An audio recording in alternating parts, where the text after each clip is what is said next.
Hello Hindustan, Vande Mataram. कुछ दिन पहले जब भारत में कोविड 19 का दौर अपने पीक पर था ना, एक वीडियो मेरी निगाह में आया था जिसमें कुछ विदेशी लोग ओम नमः शिवाय का जाप कर रहे थे और गेट वेल इंडिया का मैसेज दे रहे थे। मेरी उत्सुकता थी और देखा तो ये वीडियो इज़राइल का था। दिल भर आया था इज़राइल की इस दरिया दिली पर। मदद तो बहुतों ने की, लेकिन हमारी सांस्कृतिक आवाज में मदद करने वाला मुल्क सिर्फ और सिर्फ इज़राइल था। आज इज़राइल और फिलिस्तीन के बीच में एक जबरदस्त जंग है और हमें ये जानने की जरूरत है इस मौके पर कि वाकई मुद्दा क्या है। क्योंकि हमारे देश का लिबरल मीडिया तो इसको फिर इज़राइल को आतंकवादी संगठन घोषित कर रहा है, समस्या को हिंदू और मुस्लिम के नजरिए से देख रहा है। दैट्स वाई मैं आपसे गुजारिश करूंगा कि प्लीज इस वीडियो को अंत तक देखिएगा। ये मुद्दा हिंदू और मुस्लिम का नहीं है, ये मुद्दा भारत का है, ये मुद्दा भारतीयता का है। आइए देखते हैं कि क्यों हम इंडियंस को इज़राइल के साथ जुड़ना चाहिए। अरे कोई बात ही नहीं होती, इतिहास से जुड़े हैं हम दोनों लोगों ने ब्रिटेन की गुलामी झेली है। इज़राइल और भारत दोनों को सेकेंड वर्ल्ड वॉर के दौरान में अंग्रेजों ने वादा किया था कि हमें सपोर्ट करोगे तो हम तुमको आजाद कर देंगे। लेकिन दुर्भाग्य ये कि जब आजाद किया उन्होंने तो भारत के साथ एक पाकिस्तान जोड़ दिया, भारत का सरदर्द, और इज़राइल के साथ एक फिलिस्तीन जोड़ दिया, इज़राइल का सरदर्द। फिलिस्तीनी शरणार्थी के तौर पर आए थे वहां पर रहने के लिए, जहां जहां से इजरायलियों को निर्वासित कर दिया गया था। मैं बताऊं, इजरायलियों के आदि पितामह हजरत इब्राहिम हैं, जिन्हें फादर ऑफ प्रॉफिट्स कहा जाता है, जिनको ज्यूस, यहूदी और क्रिश्चियन तीनों धर्म मानते हैं। उनको अल्लाह ताला ने यह जमीन दी थी रहने के लिए, और बाद में जब वो दौर भी आया इतिहास का जब निर्वासित होकर के ये यहूदी विश्व के कोने कोने में फैल गए, अपनी जगह जमीन से हटा दिए गए, तब यहां फिलिस्तीनी शरणार्थी के रूप में आए।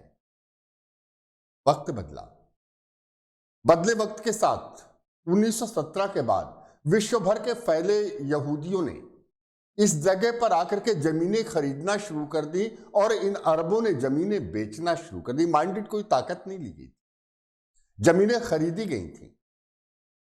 और 1948 में 14 मई के दिन इज़राइल आजाद हुआ, फिलिस्तीन के नाम का एक पुछल्ला अपने साथ लेकर। दोनों एक देश एक जैसी समस्या से पीड़ित हैं।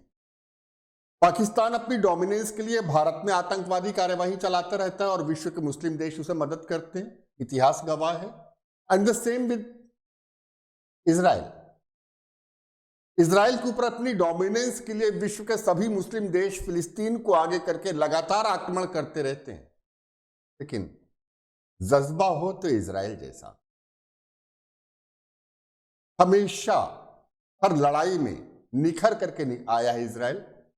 और इसके अलावा इज़राइल ने हर मौके पर भारत को समर्थन दिया है।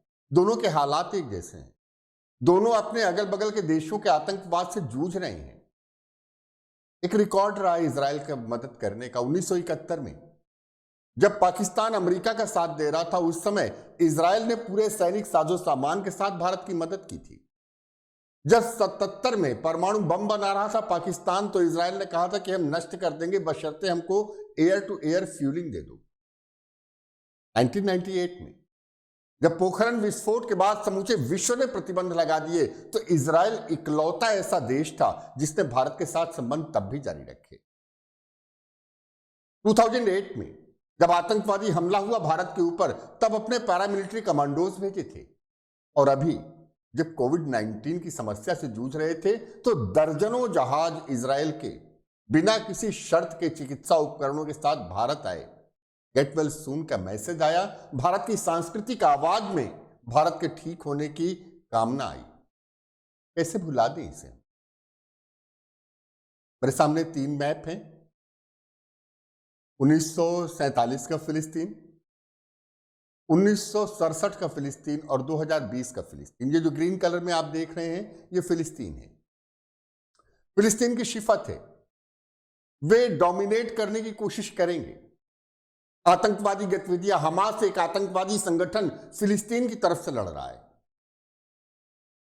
मुसीबत, ऐसा तो मैंने कभी नहीं देखा कि किसी देश की लड़ाई किसी आतंकवादी संगठन के खिलाफ हो रही हो और विश्व जनमत के मुस्लिम देश उस आतंकवादी संगठन के साथ देने के लिए खड़े हो रहे हैं।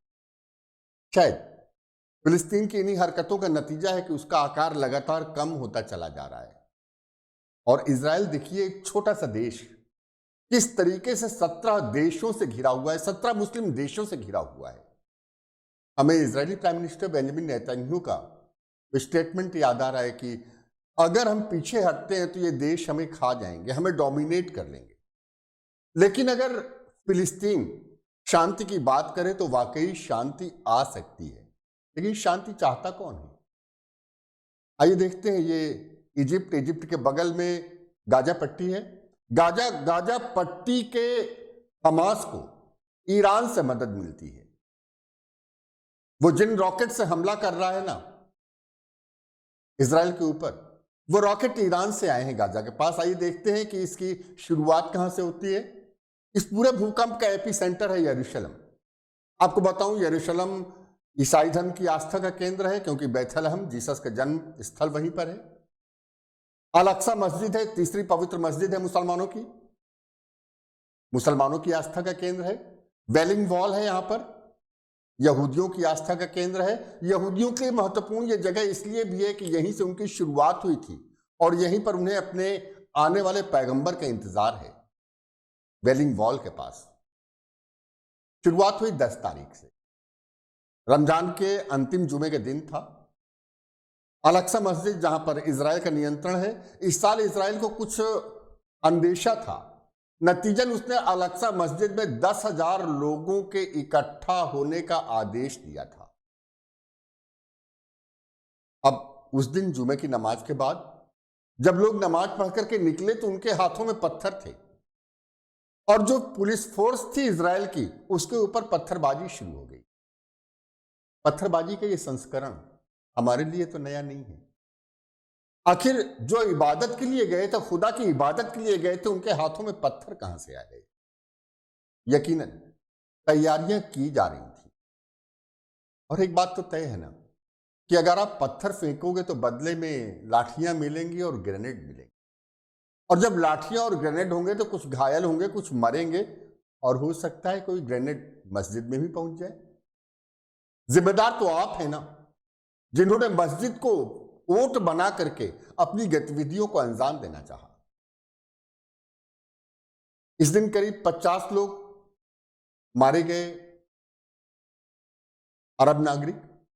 लेकिन बात यहीं पर खत्म नहीं हुई। अब इसके बाद एंट्री होती है कुख्यात आतंकवादी संगठन हमास की, जो ईरान के द्वारा समर्थित है और जिसने उस रात में इजराइल के ऊपर टारगेट करके 300 से ज्यादा रॉकेट फेंके थे। मतलब साफ है, इन रॉकेट का मतलब था कि ईरान के वजूद को इजराइल के वजूद को नष्ट कर देना चाहते थे। छोटा सा देश, मिजोरम के बराबर देश, अगर आप कार पर सवार हो जाएं तो इजराइल को पार करने में आधा घंटा नहीं लगेगा। और उस देश के ऊपर रात में कायराना तरीके से 300 रॉकेट दागे जाना, पूरी रात अफरा तफरी मची रही। एक भारतीय नर्स, भारतीयता के नाते मैं भी दुखी हूं, भारत की रहने वाली एक नर्स नर्सिंग डे के दिन शहीद हुई और किसी ने भी, हमास या फिलिस्तीन ने, किसी ने भी उसकी संवेदना में एक शब्द नहीं बोला। आखिर एक खुददार देश इजराइल खामोश कैसे रहता? इजराइल की वायुसेना ने जवाबी हमला किया। गाजा में हमास के कार्यालय नष्ट कर दिए गए और कम से कम 20 टॉप कमांडर्स हमास संगठन के मार दिए गए। कम से कम 83 लोग मारे जा चुके हैं, 400 से ज्यादा अब तक घायल हो चुके हैं। और इसी के साथ विश्व में और भारत में कोहराम उठना शुरू हो गया, यह तो मुसलमानों पे अत्याचार है। अर्दोआन, तुर्की का नया खलीफा, वो कह रहा है कि इजराइल को सबक सिखाना चाहिए। अरे क्या अपराध है इजराइल का? कि उसने एक आतंकवादी संगठन के दुस्साहस का दंड देने की कोशिश की। इसलिए तुर्की का कहना है कि उसके खिलाफ एक संयुक्त मोर्चा बनाना चाहिए। खैराती देश पाकिस्तान, जो अभी कुछ चावल की बोरियां मांग करके लाया है सऊदी अरब से, वो भी इस्लाम का चौधरी बनने के लिए खड़ा हो गया तुर्की के साथ। शुक्र है अमेरिका ने कहा कि आत्मरक्षा इजराइल का अपना अधिकार है। शुक्र है ब्रिटेन ने समर्थन दिया। शुक्र है यूरोपीय यूनियन ने समर्थन दिया, जर्मनी ने समर्थन दिया। लेकिन मुस्लिम देशों के बीच खदबदाहट शुरू हो गई है और इसका फर्क हिंदुस्तान के मीडिया पर भी नजर आ रहा है। भारत में भी कोई स्वरा है, पता नहीं, उनका ट्वीट मैंने पढ़ा कि इजराइल एक आतंकवादी संगठन है। ग्रेट, ये भारत में ही बोला जा सकता है। वो देश जो अब तक आपके साथ खुल करके खड़ा हुआ वो आतंकवादी है, और जिस फिलिस्तीन के मुंह से कभी सहानुभूति का एक शब्द ना आया हो हिंदुस्तान के बारे में, वो आपके मित्र है। आज हमारे हर मुसीबत के मौके पर हमारा साथ देने वाला, हमारा सबसे भरोसेमंद दोस्त इजराइल आज अपने वजूद की लड़ाई लड़ रहा है। यकीन मानिए इजराइल तो जीत करके निकलेगा, लेकिन किसी देश के चरित्र की पहचान आपत्ति के अवसर पर होती है। यह वक्त समस्या को हिंदू और मुसलमान के नजरिए से देखने का नहीं है। मैं सबसे अपील करूंगा, नजरिया वो हो कि भारत की मदद किसने की। फिलिस्तीन जो आतंकवादी संगठन का सहारा लेकर के रात में इजराइल के नगरों पर हमला कर रहा है, हमारी संवेदना उसके साथ कैसे हो। आज इजराइल को जरूरत है डिप्लोमेटिक सपोर्ट की। शुक्र है भारत सरकार के संयुक्त राष्ट्र संघ के प्रतिनिधि ने कहा है कि हम गाजा से होने वाली हिंसा की निंदा करते हैं, लेकिन मुझे लगता है कि और ज्यादा स्पष्ट शब्दों में भारत सरकार को यह कहना होगा कि हम आतंकवाद के खिलाफ खड़े हुए इजराइल के साथ हैं और हर किस्म के आतंकवाद की हम निंदा करते हैं। आई अपील टू ऑल, सबसे मेरी अपील कि भारतीय नागरिक के तौर पर सोचें, भारतीयता के तौर पर सोचें, क्योंकि सवाल मुल्क की अस्मिता का है। Who will live if India will die. और भारत के हर मौके पर मदद करने वाले इजराइल एक खुददार दोस्त, भारत की जैसी परिस्थितियों का सामना कर रहा, आतंकवाद से लड़ रहा दोस्त, उसे हमारी मदद की जरूरत है। तो प्लीज ये मदद इंफॉर्मेशन वॉर के रूप में भी होगी। इस इंफॉर्मेशन वॉर में इजराइल की मदद करने के लिए जरूरी है कि इस वीडियो को शेयर करिए, वहां तक शेयर करिए जहां तक इन लिबरल लोगों की आंखों में ये चुभने न लगे, और पूरी ताकत से एक साथ हम कहें दैट वी सपोर्ट इजराइल। हमारा पूरा समर्थन इजराइल के साथ है, आतंकवाद के खिलाफ लड़ाई में है, और हम सब एक हैं।